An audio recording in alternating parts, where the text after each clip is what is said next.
Boosters, ruangan apa ini? Isinya Barbie semua. Welcome to the world of Barbie. Tapi jangan salah, ini bukan dunia anak-anak, ini dunia orang dewasa loh. Ya udah, siapin teh sama cemilan, karena cerita Barbie kali ini gak kayak yang kamu pikirin.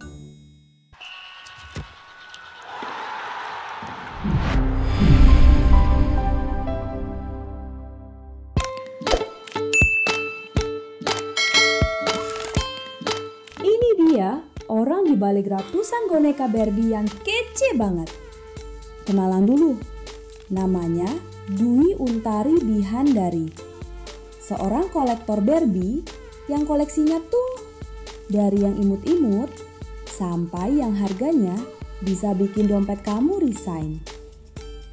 Percaya nggak percaya, semuanya itu bermula dari satu Barbie Mariposa yang dia punya waktu masih kuliah. Dari kecil, Tari emang udah sering banget dibeliin boneka Barbie sama ayahnya. Tapi titik awal seriusnya tuh pas zaman kuliah. Barbie Mariposa jadi Barbie pertama yang bener-bener dia pilih dan ikonik banget sampai sekarang.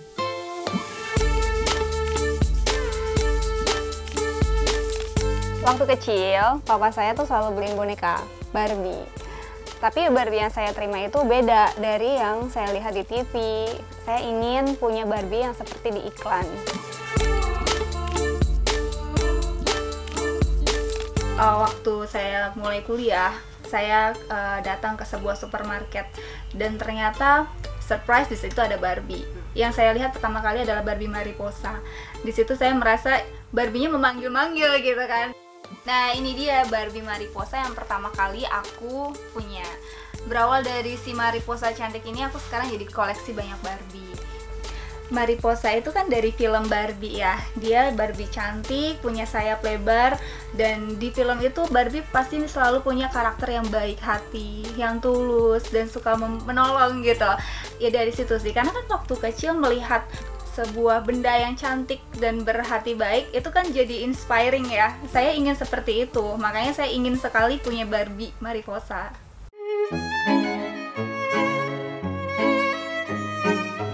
Kenapa harus Barbie? Kata Tari sih Barbie itu cantik, multitalenta, dan yang paling penting Barbie can do anything. Seriously, dari dokter, astronot, sampai rockstar, semua bisa.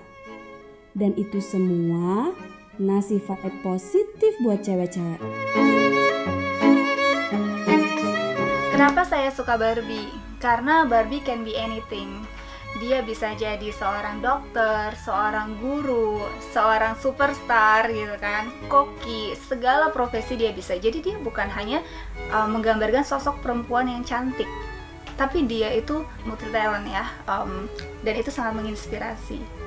Dan Barbie pun disajikan bukan hanya Barbie aja nih, tapi dia ada Barbie yang di kursi roda, yang ada disabilitas gitu loh. Jadi benar-benar menggambarkan sosok perempuan yang memang ada di dunia ini. Saya punya cita-cita, kalau saya sudah bekerja nanti, saya akan beli Barbie setiap bulannya satu. Barbie apapun yang saya inginkan, saya harus bisa dapetin gitu. Jadi saya mewujudkan mimpi saya, cita-cita saya pada waktu kecil. Karena saya sekarang sudah bekerja, saya bisa beli Barbie. Saya akan membeli Barbie yang memang saya incar, saya pengen gitu kan. Ya memang Barbie itu memang nggak murah. Jadi di momen-momen spesial, misalkan saya dapat insentif atau ada pencapaian apa, saya akan beli Barbie yang lebih mahal lagi gitu.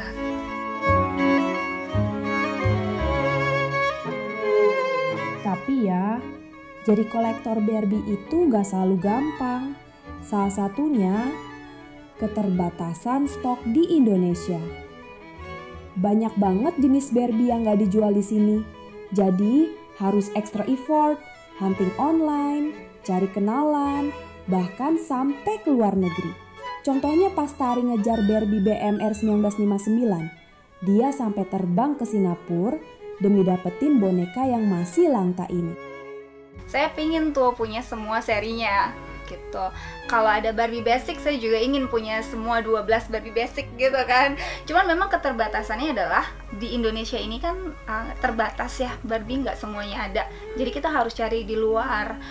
Di luar pun juga nggak semua Barbie ada loh. Jadi untuk cari Barbie yang kita inginkan itu cukup effort.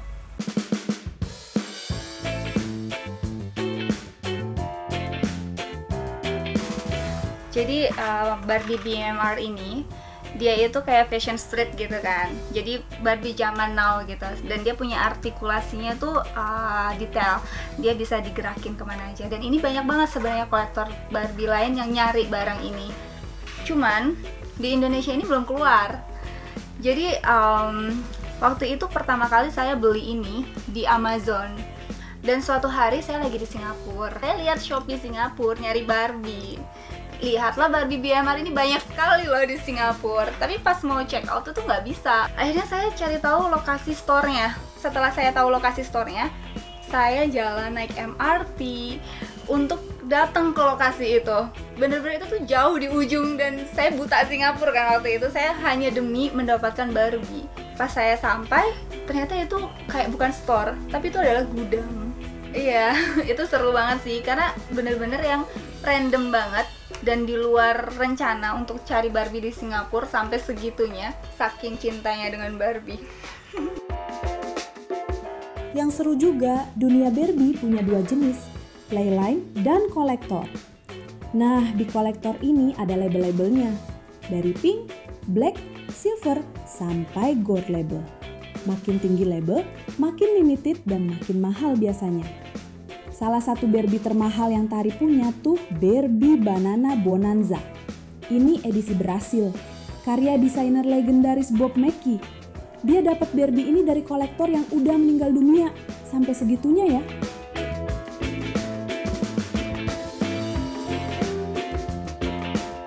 Jadi Barbie itu ada playline, ada juga kolektor. Kalau playline itu yang biasa kita sering lihat di toko-toko retail Indonesia. Jadi biasanya itu untuk mainan anak-anak gitu kan. Dan harganya pun nggak terlalu mahal.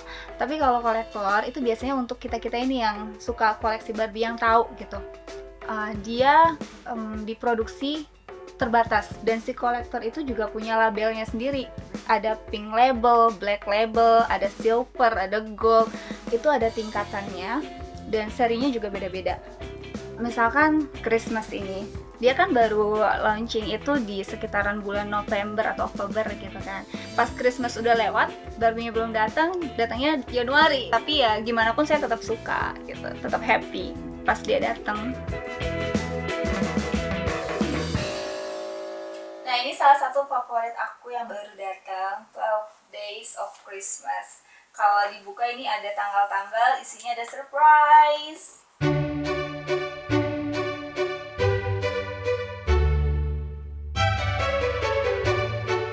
Kalau Barbie yang mahal, Banana Bonanza, ini juga cukup langka. Ini aku beli dari kolektor yang sudah meninggal. Ini tuh Brazilian ya. Terus dia ada pisang-pisang gitu kan. Ini karya desainer Bob Mackie. Ada kolektor yang sudah meninggal gitu kan. Terus dia keluarganya tuh nggak tahu Barbie. Banyak Barbie-nya juga. Jadi dia jual gitu kan. Tapi karena nggak terawat gitu, jadinya ya aku pilih yang masih bagus. Ternyata ada si Bonanza ini. Kira-kira apa sih boneka Barbie favorit Tari? Ternyata Barbie berkulit hitam. Katanya karena unik, berkelas, dan tetap cantik meskipun di luar standar umum. Pokoknya punya wow efek. Sekarang, Tari juga dikenal sebagai konten kreator. Dia sering banget upload video seputar koleksi dan tips-tips Barbie di medsos. Jadi kalau kamu Barbie lovers juga, wajib follow ya. Nah, ini still be my favorite. Aku suka banget Barbie ini karena unik. Barbie kulit hitam. Pada dasarnya tuh aku suka sama Barbie yang berkulit hitam karena nggak biasa gitu kan. Tapi meskipun dia berkulit hitam, dia tetap gorgeous, tetap cantik. Terus dilihatnya tuh kayak wow, kayak mewah gitu. Ini adalah Barbie kolektor ya, dari desainer juga. Dia Barbie Afrika. Dan ini jarang banget orang punya sih, untuk cari ini susah. Weekend jadi waktunya untuk bersih-bersih koleksi. Karena ratusan boneka ini gak bisa dibiarin gitu aja. Apalagi yang masih di dalam box. Bisa jamuran loh. Jadi saya dengan Barbie ini quality time-nya hanya in the weekend. Dilap, terus dipindah-pindahin posisinya gitu sih. Kalau ngerawatnya pun simple sih, cuma dilap-lap aja pakai tisu basah atau kapas basah gitu. Cuman untuk beberapa Barbie itu kalau kelamaan di box dia akan berjamur. Jadi si Barbie ini dikeluarin secara berkala. Biasanya saat weekend tuh saya keluarin dulu sebentar, masukin lagi ke box gitu. Yang aku bersihin itu bagian-bagian kayak ini badannya, badinya. Terus dia kan juga ada sayap-sayap kan. Jadi aku lap-lapin nih bagian-bagian kotor, debu-debu. Kalau ngelap bagian muka sih aku agak lebih hati-hati karena kan ini kan di paint. Takutnya nanti dia bisa hilang lipstiknya atau apa riasan mukanya gitu. Jadi kalau di bagian muka lebih hati-hati, kalau di badan bisa pakai tisu basah. Terus nggak lupa aku rajin nyisirin rambut Barbie. Sebenarnya rambut Barbie ini bisa dikeramasin juga loh pakai kondisioner gitu, biar jadi lebih rapi dan lebih halus. Tari udah mulai dari satu Barbie. Sekarang giliran kamu. Apa mimpi kecil kamu yang belum kamu kejar? Tulis di kolom komentar, siapa tahu bisa jadi inspirasi buat yang lain. Dan jangan lupa tonton terus konten hobi di Boost Up, karena masih banyak cerita keren lainnya di channel ini.